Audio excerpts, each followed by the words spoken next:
Hey guys, I'm going to keep reading Holes. We're on chapter 17. For the next week and a half, the boys continued to dig in and around the area where X Ray had supposedly found the gold tube. They widened X Ray's hole as well as the holes Armpit and Squid had been digging until the fourth day when all three holes met and formed one big hole. As the days wore on, the warden became less and less patient. She arrived later in the morning and left earlier in the afternoon. Meanwhile, the boys continued to dig later and later. "This is no bigger than it was when I left you yesterday," she said after arriving late one morning, well after sunrise. "What have you been doing down there?" "Nothing," said Squid. It was the wrong thing to say. At just that moment, Armpit was returning from a bathroom break. "How nice of you to join us," she said. "And what have you been doing?" "I had to, go." The warden jabbed at Armpit with her pitchfork, knocking him backwards into the big hole. The pitchfork left 3 holes in the front of his shirt and 3 tiny spots of blood. "You're giving these boys too much water," the warden told Mr. Pendanski. They continued to dig until late afternoon, long after all the other groups had finished for the day. Stanley was down in the big hole along with the other 6 boys. They had stopped using the wheelbarrows. He dug his shovel into the side of the hole. He scooped up some dirt and was raising it up over the surface when Zigzag's shovel caught him in the side of the head. He collapsed. He wasn't sure if he passed out or not. He looked up to see Zigzag's wild head staring down at him. "I ain't digging that dirt up," Zigzag said. "That's your dirt." "Hey, Mom," Magnet called. "Caveman's been hurt." Stanley brought his fingers to the side of his neck. He felt his wet blood and a pretty big gash just below his ear. Magnet helped Stanley to his feet, but then up and out of the hole. Mr. Sir made a bandage out of a piece of his sack of sunflower seeds and taped it over Stanley's wound. Then he told him to get back to work. "This isn't nap time." When Stanley returned to the hole, Zigzag was waiting for him. "That's your dirt," Zigzag said. "You have to dig it up. It's covering up my dirt." Stanley felt a little dizzy. He could see a small pile of dirt. It took him a moment to realize that it was the dirt which had been on his shovel when he was hit. He scooped it up. Then Zigzag dug his shovel into the ground underneath where Stanley's dirt had been. Chapter 18. The next morning, Mr. Sir marched the boys to another section of the lake, and each boy dug his own hole, 5 feet deep and 5 feet wide. Stanley was glad to be away from the big hole. At least now he knew just how much he had to dig for the day, and it was a relief not to have other shovels swinging past his face or the warden hanging around. He dug his shovel into the dirt, then slowly turned to dump it into a pile. He had to make his turn smooth and slow. If he jerked too quickly, he felt a throbbing pain just above his neck where Zigzag's shovel had hit him. That part of his head between his neck and ear was considerably swollen. There were no mirrors in camp, but he imagined he looked like he had a hard-boiled egg sticking out of him. The remainder of his body hardly hurt at all. His muscles were strengthened, and his hands were tough and calloused. He was still the slowest digger, but not all that much slower than Magnet. Less than 30 minutes after Magnet returned to camp, Stanley spat in his hole. After a shower, he put his dirty clothes in his crate and got out his box of stationery. He stayed in the tent to write the letter so Squid and the other boys wouldn't make fun of him for writing to his mother. "Dear Mom and Dad, camp is hard but challenging. We've been running obstacle courses and have to swim long distances on the lake. Tomorrow we learn." He stopped writing as Zero walked into the tent, then returned to his letter. He didn't care what Zero thought. Zero was nobody. "To rock climb. I know that sounds scary, but don't worry." Zero was standing beside him now, watching him write. Stanley turned and felt his neck throb. "I don't like it when you read over my shoulder, okay?" Zero said nothing. "I'll be careful. It's not all fun and games here, but I think I'm getting a lot out of it. It builds character. The other boys—" "I don't know how," said Zero. "What? Can you teach me?" Stanley didn't know what he was talking about. "Teach you what? To rock climb?" Zero stared at him with penetrating eyes. "What?" said Stanley. He was hot, tired, and sore.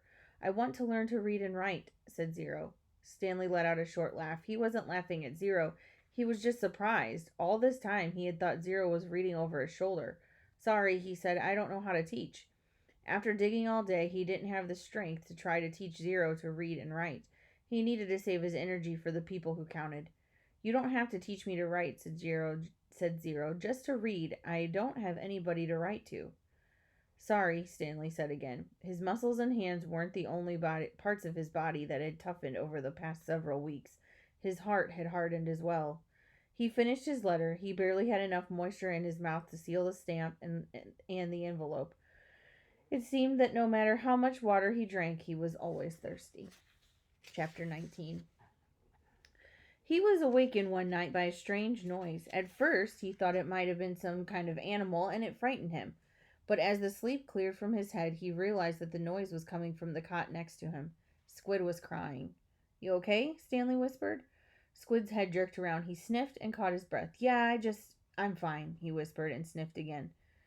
In the morning, Stanley asked Squid if he was feeling better. "What are you, my mother?" asked Squid. Stanley raised and lowered one shoulder. "I got allergies, okay?" Squid said. "Okay," said Stanley. "You open your mouth again and I'll break your jaw." Stanley kept his mouth shut most of the time. He didn't talk too much to any of the boys, afraid that he might say the wrong thing. They called him caveman and all that, but he couldn't forget that they were dangerous too. They were all here for a reason. As Mr. Sir would say, this wasn't a Girl Scout camp. Stanley was thankful that there was no racial problems. X-Ray, Armpit, and Zero were black, and he, Squid, and Zigzag were white. Magnet was Hispanic. On the lake, they were all the same reddish-brown color, the color of dirt. He looked up from his hole to see the water truck and its trailing dust cloud. His canteen was almost a quarter full. He quickly drank it down, then took his place in line behind Magnet and in front of Zero. The air was thick with heat, dust, and exhaust fumes. Mr. Sir filled their canteens. The truck pulled away. Stanley was back in his hole, shovel in hand, when he heard Magnet call out, "Anybody want some sunflower seeds?" Magnet was standing at ground level, holding a sack of seeds. He popped a handful into his mouth, chewed, and swallowed, shells and all. "Over here," called X-Ray. The sack looked to be about half full. Magnet rolled up the top and tossed it to X-Ray. "How'd you get them without Mr. Sir seeing you?" asked Armpit. "I can't help it," Magnet said. He held both hands up, wiggled his fingers, and laughed. "My fingers are like little magnets." The sack went from X-Ray to Armpit to Squid. "It's sure good to eat something that doesn't come from a can," said Armpit. Squid tossed the sack to Zigzag. Stanley knew it would come to him next, and he didn't even want it. From the moment Magnet shouted, "Anybody want some sunflower seeds?" he knew there would be trouble.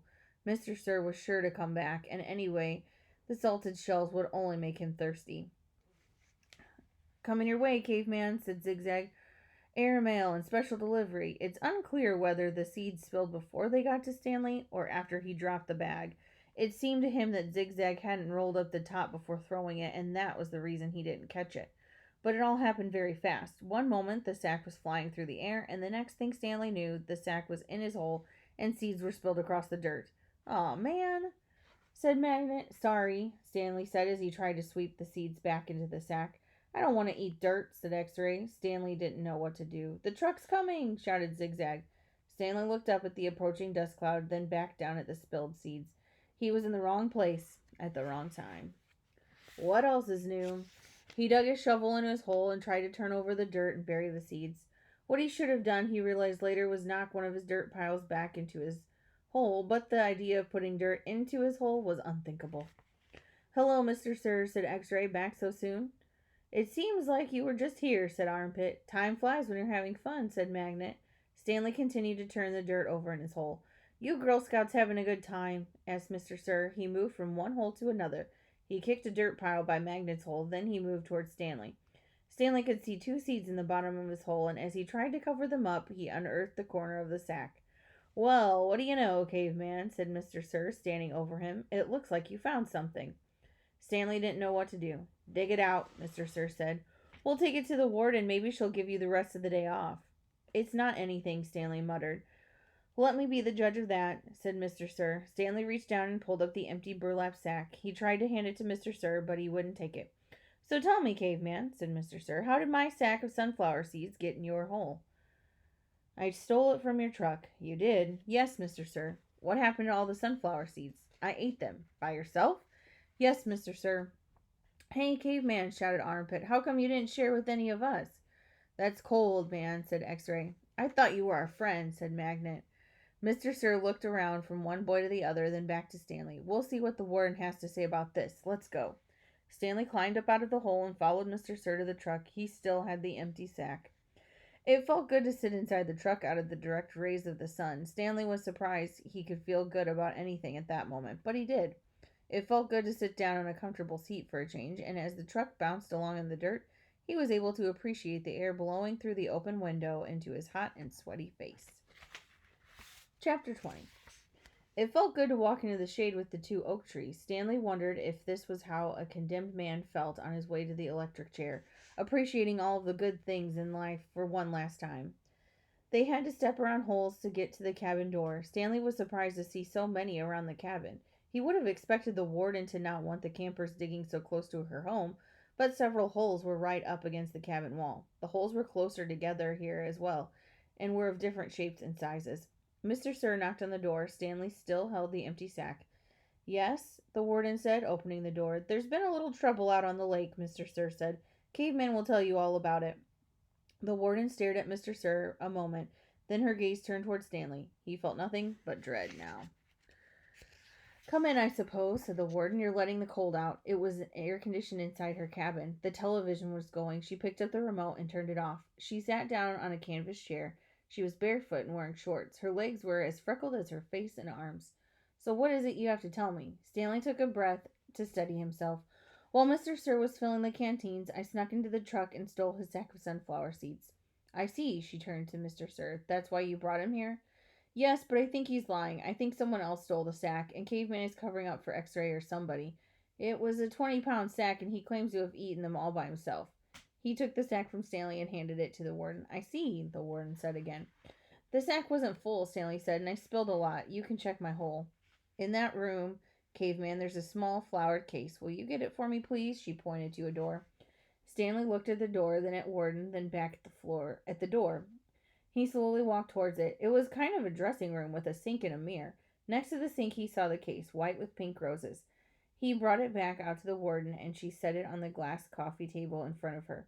She unclasped the latch and opened the case. It was a makeup case. Stanley's mother had one similar to it. He saw several bottles of nail polish, polish remover, a couple of lipstick tubes, and other jars and powders. The warden held a small jar of dark red nail polish. You see this, Caveman? He nodded. This is my special nail polish. Do you see the dark, rich color? You can't buy that in a store. I have to make it myself. Stanley had no idea why she was showing it to him. He wondered why the warden would ever have the need to wear nail polish or makeup. Do you want to know my secret ingredient? He raised and lowered one shoulder. The warden opened the bottle. Rattlesnake venom. With a small paintbrush, she began applying it to her nails on her left hand. It's perfectly harmless when it's dry. She finished her left hand. She waved in the air for a few seconds, then began painting the nails on her right. It's only toxic while it's wet. She finished painting her nails, then stood up. She reached over and touched Stanley's face with her fingers. She ran her sharp, wet nails very gently down his cheek. He felt his skin tingle. The nail on her pinky just barely touched the wound behind his ear, and a sharp sting of pain caused him to jump back. The warden turned to face Mr. Sir, who was sitting on the fireplace hearth. So you think he stole your sunflower seeds? No, he says he stole them, but I think it was. She stepped toward him and struck him across the face. Mr. Sir stared at her. He had 3 long red marks slanting across the left side of his face. Stanley didn't know if the redness was caused by her nail polish or his blood.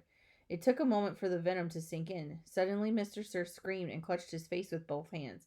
He let himself fall over, rolling off the hearth and onto the rug. The warden spoke softly. I don't especially care about your sunflower seeds. Mr. Sir moaned. If you must know, said the warden, I liked it better when you smoked. For a second, Mr. Sir's pain seemed to recede. He took several long, deep breaths, then his head jerked violently, and he let out a shrill scream, worse than the one before. The warden turned to Stanley. I suggest you go back to your hole now. Stanley started to go, but Mr. Sir lay in the way. Stanley could see the muscles in his face jump and twitch. His body writhed in agony. Stanley stepped carefully over him. Excuse me, said the warden. Stanley was too frightened to speak. He's not going to die, the warden said, unfortunately for you. That's a good spot to stop. I like that part. So we're on chapter 21 next time, and I'll see you again. Bye.